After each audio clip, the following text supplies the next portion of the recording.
Think queer culture is just a modern thing? Think again. Thousands of years ago, gods and beautiful boys were already falling in love up in the heavens. In this article, let's travel back in time and explore how ancient Greece, Japan, India, and China told stories of love between men, each with their own divine twist. Ancient Greece was one of the most open civilizations when it came to homosexuality. Stories about gods falling in love with beautiful boys were everywhere romantic, dramatic, and just a little bit scandalous.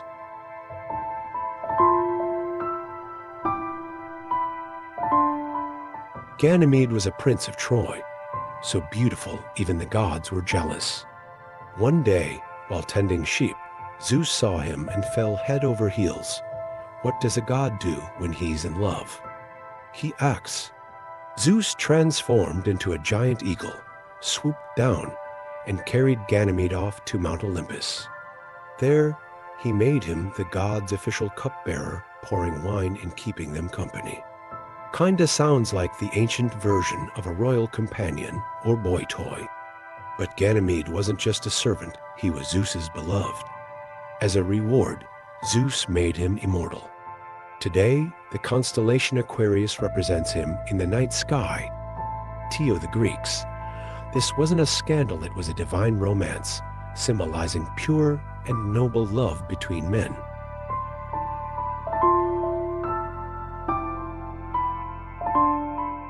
This one's a tragic love story. Apollo, the sun god, fell for a young, athletic prince named Hyacinthus. They played sports together, laughed, flirted. Apollo adored him, but Zephyrus, the god of the west wind, was also crushing hard on Hyacinthus. Jealous and petty, he altered the wind's direction during a discus game, causing the discus to hit Hyacinthus in the head. He died instantly. Heartbroken, Apollo refused to let Hades claim his soul. Instead, he transformed his blood into the hyacinth flower, a symbol of eternal love and mourning. This tale is often seen as the sun god's first tears, making it a powerful symbol of the beautiful but often sorrowful love between men.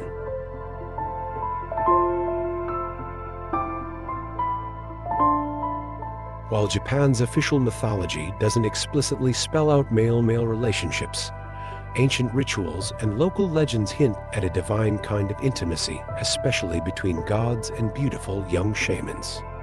In regions like Nara and Kumano, ancient festivals featured a ritual known as Shinjin Jiitsu, the union of god and human.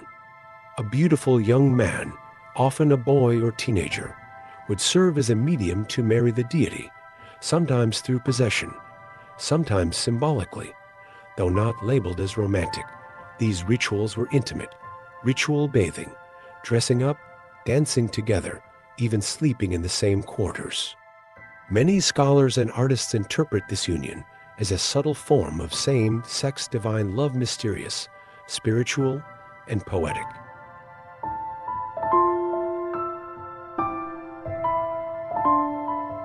In Hindu and Buddhist thought, gods don't stick to one gender. They can be male, female, both, or neither. They can switch genders, get pregnant, and fall in love with whoever they want. So yes, gay love exists in Indian mythology, and it's powerful. In certain stories, Agni, the god of fire, falls in love with a beautiful young male priest. Their union isn't just physical. It's a sacred connection, with fire symbolizing both desire and sacrifice. In tantric traditions, such divine love between male beings isn't taboo, it's seen as a way to reach higher spiritual states.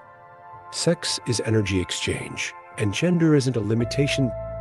In these stories, gay intimacy becomes a metaphor for divine union, not something forbidden, but something holy.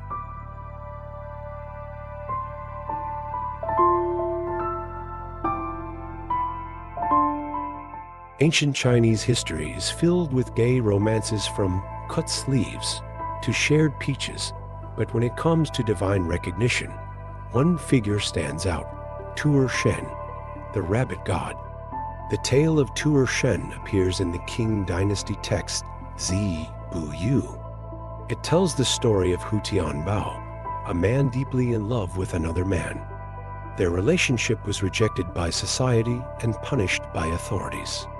Hu eventually died for love by suicide, but the gods saw his pure heart. Moved by his devotion, the underworld made him a deity, Tu'er Shen, the rabbit god, in charge of male-male love and relationships. Back then, rabbit was slang for gay men, so Tu'er Shen became a literal gay god protector of gay love. Today, Tu'er Shen is worshipped in places like Taipei's Wanhua district and Xiamen. Some even hold gay weddings in his temple, letting Hu Tianbao continue matchmaking. Centuries later,